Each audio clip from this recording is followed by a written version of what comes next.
kasih pada hari ini. Ya, sebelum kita mulai pelajaran kita berdoa dulu yang dipimpin oleh Ica. Bu Ica, silakan.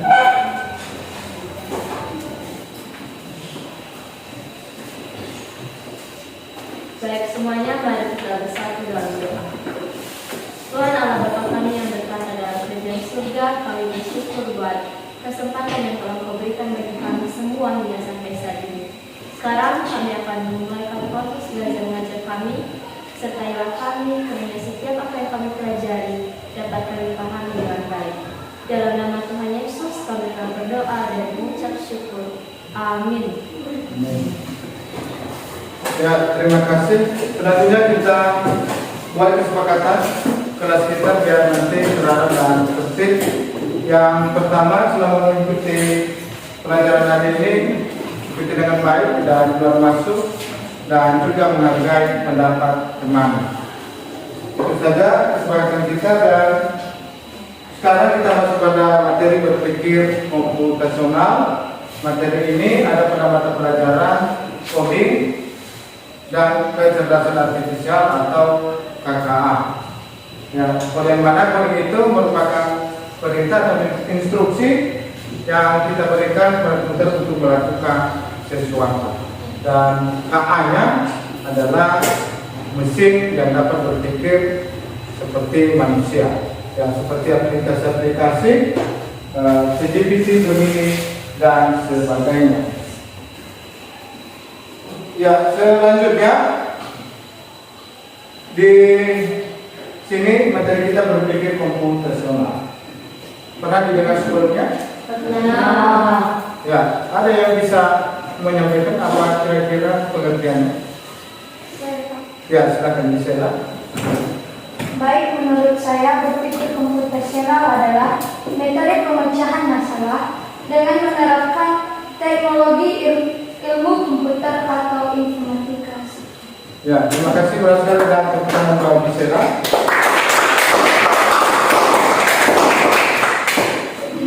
Selanjutnya di atas ini ada gambar komputer dan gambar orang. Di sana juga ada pertanyaan, yaitu hal apa yang dapat kita lakukan pada komputer. Sudah pernah lihat komputer? Sudah. Ada yang tahu hal apa yang bisa kita lakukan di komputer? Ya, silakan Rafi. Menurut saya hal yang dapat kita lakukan pada komputer yaitu pertama mengetik, kedua mengirim foto atau video, dan ketiga mengerjakan seperti itu. Ya, terima kasih. Benar sekali, silakan teman-teman. Di sebelah juga ada gambar orang. Di atasnya ada tanda tanya. Berarti kira-kira dari ekspresi itu gambar itu sedang apa? Ada yang tahu? Ya, silakan Ica. Menurut saya gambar orang tersebut menandakan bahwa dia sedang tidur. Ya, menandakan dia benar sekali. Silakan. Ya, gambar di atas ini yaitu sesuai dengan materi kita hari ini berpikir komputasional, di mana ada orang berpikir untuk bagaimana dia masak nasi goreng, lalu bagaimana cara berpikirnya, yaitu dia menggunakan cara berpikir komputer. Bagaimana cara berpikir komputer, yaitu teratur, sistematis, seperti itu. Selanjutnya, tujuan materi kita atau pelajaran kita pada hari ini ada satu, memahami konsep dasar berpikir komputasional. Dua, menjelaskan 4 pilar utama, ada 4, komposisi, pengenalan pola, abstraksi, dan algoritma. Tujuan ketiga yaitu menerapkan berpikir komputasional dalam menyelesaikan masalah sehari-hari. Diharapkan nanti dari tujuan ini, setelah pembelajaran ini selesai, kita sudah dapat memahami tujuan pembelajaran yang 3 ini. Selanjutnya ada 4 pilar utama berpikir komputasional. Yang pertama, dekomposisi. Kedua, pengenalan pola. 3, abstrak. 4, algoritma. Kita bahas satu persatu. yang pertama dekomposisi. Dekomposisi adalah pendekatan dengan memecahkan masalah besar dari kompleks menjadi masalah-masalah kecil. Artinya ketika kita ada satu masalah, maka untuk memecahkan masalah itu kita identifikasi apa masalahnya sampai kita dapat menyelesaikan masalah itu dengan benar. Di sini sudah ada contoh, misalnya ada sepeda yang rusak, misalnya ada di sepeda itu ada bunyi tak tak tak. Lalu apa yang pertama kita lakukan, yaitu apa penyebab dari bunyi tak tak tak. Kemudian kita lanjutkan bagaimana dari sepeda yang bergerak dan menjadi sumber bunyi. Jadi semuanya ini kita lakukan untuk mengidentifikasi bagaimana cara memperbaiki sepeda yang rusak tersebut. Pilar kedua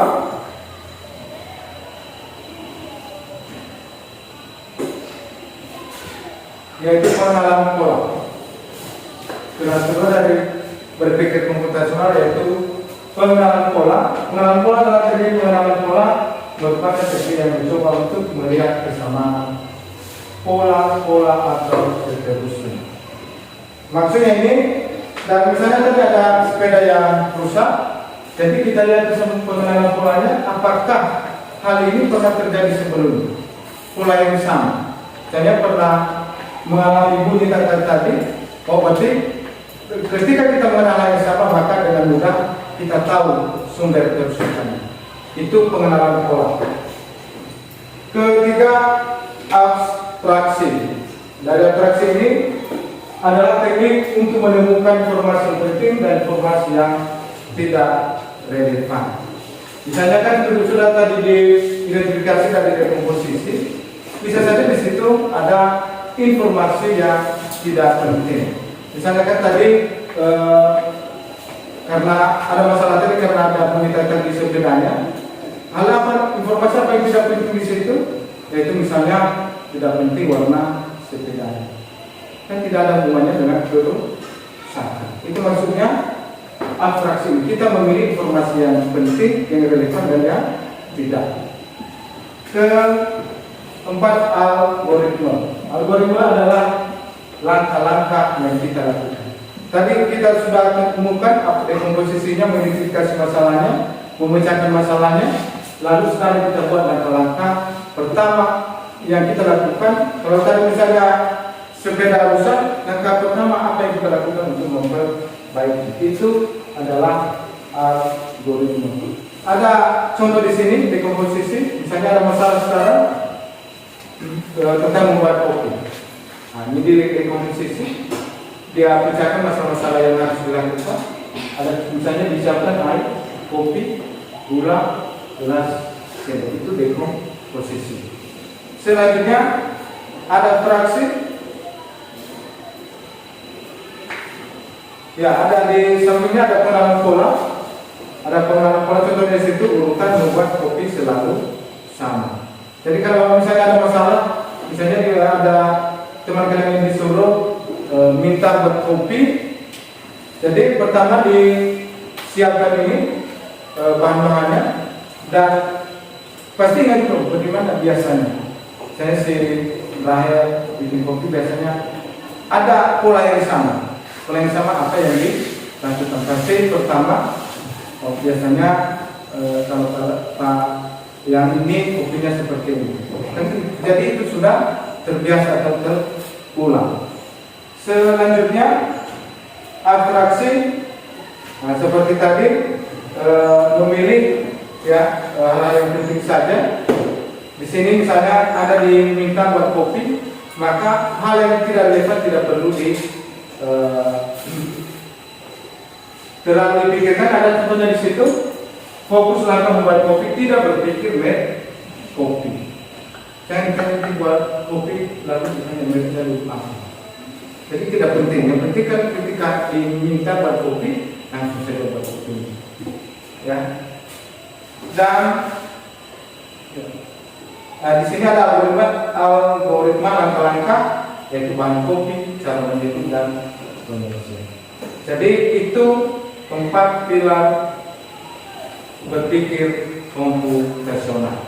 Jadi yang akan ditujukan tadi yang pertama mengenal konsep dan memahami pilar berpikir komputasional. Bagaimana kira-kira sudah paham? Sudah. Yang empat ini pilar berpikir komputasional. Yang pertama tadi yaitu komposisi, dua pengenalan pola, tiga abstraksi, empat algoritma atau langkah-langkah. Sekarang kita berdiskusi. Tadi sudah paham, kita coba diskusi di LKPD yang sudah saya bagikan tadi. Di sana ada kasus dan silakan dikerjakan di kelompok dan diharapkan supaya semuanya aktif dalam kelompok dan tertib. Silakan dikerjakan. Kalau ada soal-soal yang susah mungkin tidak dimengerti, silakan ditanyakan.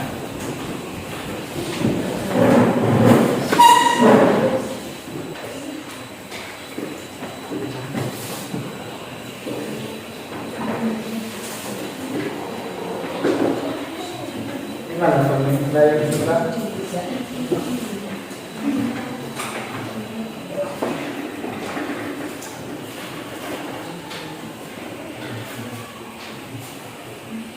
Sudah dibagi tugas masing-masing.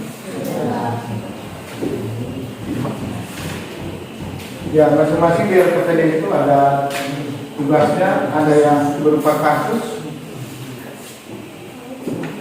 dan itu dijawab sesuai dengan berpikir komputasional. Ada yang susah dari soal itu? Sudah siap? Ya, silakan dikerjakan, masih ada waktu.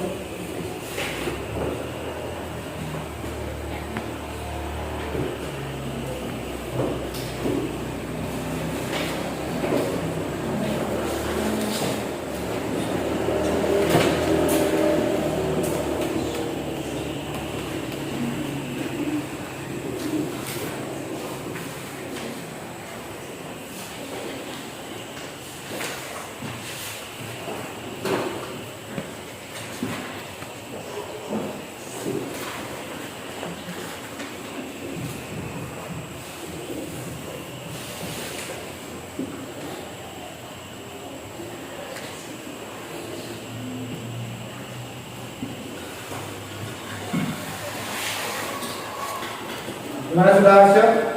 Sudah. Sudah ya? Sudah. Kelompok 1? Sudah. 2? Sudah. Kelompok 3? Sudah. 4? Sudah. Ya. Sebelum kita presentasi, di hari ini karena kelihatan dan lelah mungkin capek, kita ice breaking dulu. Kita ice breaking tepuk semangat ya. Jadi dalam kondisi duduk saja. Tepuk semangat.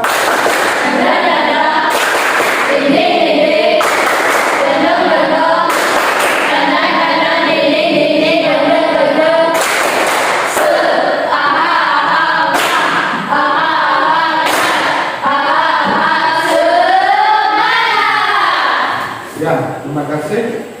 Bagaimana, sudah kelas kembali? Sudah. Ya, kita lanjutkan karena sudah selesai mengerjakan tugas di LKPD. Sekarang kita kalian dipresentasikan oleh masing-masing kelompok. Nanti beberapa saja ya di depan ini. Nanti bisa juga yang belakang membantu menjawab. Karena ada yang banyak di belakang, ada yang terlalu banyak di depan ini. Jadi bisa diwakilkan oleh 2 orang saja per kelompok maju ke depan ini. Dimulai dari kelompok 1.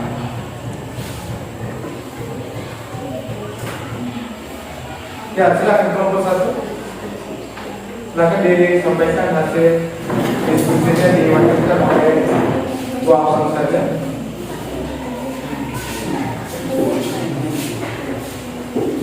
Baik, teman-teman semua, dari kelompok 1 akan mempresentasikan hasil diskusi kami. Dan sebagai kasus yang kami bahas adalah, di sini ada sebuah kasus yang mengatakan bahwa bayangkan kamu ingin membuat kue ulang tahun untuk temanmu. Jelaskan apa saja langkah-langkah yang perlu kamu lakukan, mulai dari merencanakan, menyiapkan bahan, hingga menghias kue. Bagaimana proses ini mencerminkan konsep berpikir komputasional secara umum? Jadi teman-teman semua, menurut kami dari kelompok 1, proses membuat kue ulang tahun ini mencerminkan beberapa konsep berpikir komputasional karena melibatkan beberapa hal atau 4 pilar utama dalam berpikir komputasional, yaitu pertama, dekomposisi, yaitu memecah proses pembuatan kue menjadi langkah-langkah kecil. Misalnya, menyiapkan bahan, membuat adonan, memanggang, dan menghias kue. Yang kedua adalah pengenalan pola, di mana ini menggunakan resep yang sudah ada atau pola dan menyesuaikannya jika diperlukan. Baik, itu saja pembacaan presentasi dari kami. Yang suka ada tanggapan dari kelompok lain, kami persilakan. Baik, dari kelompok 3 kami persilakan.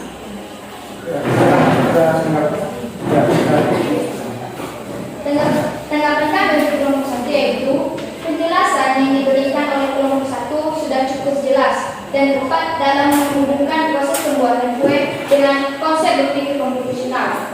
Namun, untuk memperkaya pemahaman, bisa ditambahkan penjelasan lebih rinci mengenai masing-masing konsep. Ya, demikian saja, silakan duduk kelompok 1.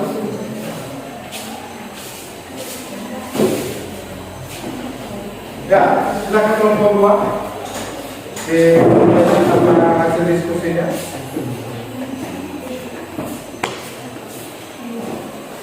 Baik, kami kelompok 2 akan mempresentasikan hasil diskusi kami. Yaitu teman-teman, di sini kami membahas kasus tentang apa itu dekomposisi, pengenalan pola, abstraksi, dan algoritma sebagai contohnya. Langsung saja, dekomposisi merupakan memecah masalah besar menjadi bagian-bagian yang lebih kecil. Contohnya seperti memecah tugas membersihkan rumah menjadi menyapu, mengepel, dan lain sebagainya. Selanjutnya, pengenalan pola merupakan proses mencari kesamaan atau perbedaan dalam berbagai masalah atau situasi. Contohnya, mengenali bahwa setiap hari Senin itu ada upacara. Sekian presentasi dari kami. Jika ada tanggapan dari kelompok lain, kami persilakan. Ya, silakan diskusikan.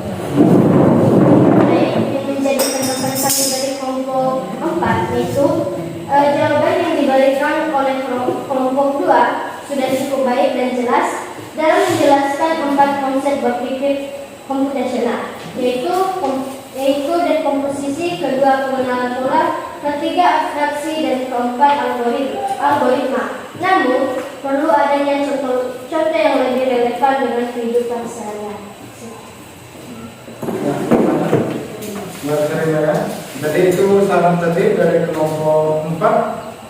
Penting adanya contoh dalam kehidupan sehari-hari. Jadi bisa nanti ditambah lagi di tugas ya. Ya, demikian saja kelompok 2. Silakan bahas kelompok 2. Silakan duduk. Ya, kelompok 3.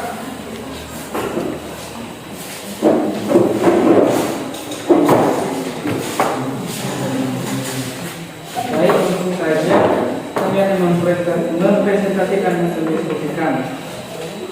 Yang menjadi kasusnya yaitu kamu ingin mengatur jadwal belajar mingguan agar semua mata pelajaran mendapatkan waktu yang cukup.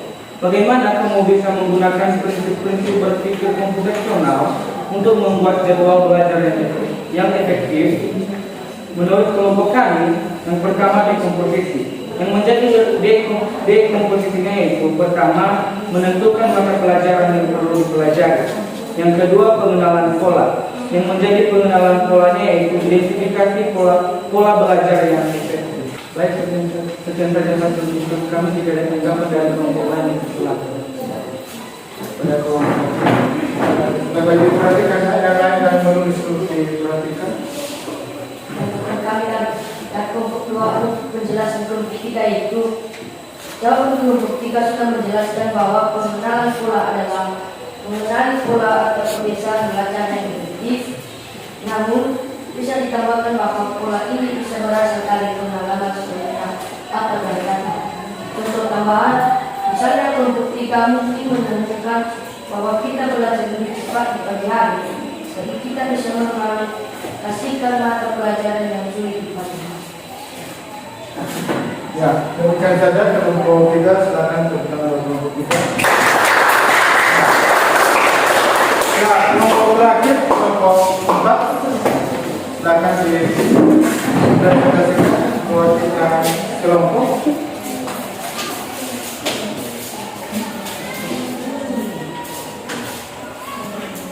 Ya, silakan. Baik, terima kasih kesempatan yang telah diberikan dari kelompok 4. Yang menjadi kasus kami yaitu sebuah robot harus mengambil sampah di taman dan membuangnya ke tempat sampah. Taman tersebut memiliki beberapa rintangan seperti pohon, bangku, dan kolam. Benar serangkaian instruksi atau algoritma agar robot tersebut dapat menyelesaikan tugasnya dengan efisien. Asumsikan robot dapat mendeteksi rintangan yang memiliki sensor untuk menemukan beberapa sampah. Baik, jika tanggapan dari kelompok lain yang silakan. Ya, silakan Mbak. Jawaban yang diberikan sudah cukup baik dan mencakup masalah dasar dalam membuat algoritma. Untuk robot yang mengambil sampah di taman terkait dengan rintangan, jawaban sudah menyebutkan robot dapat mendeteksi rintangan. Tetapi bisa ditambahkan penjelasan bahwa robot menggunakan sensor untuk mendeteksi rintangan dan memutuskan arah yang paling efisien. Masih ada pertanyaan yang lain? Ada saran mungkin? Ya, kalau tidak ada silakan kita buat berbuka.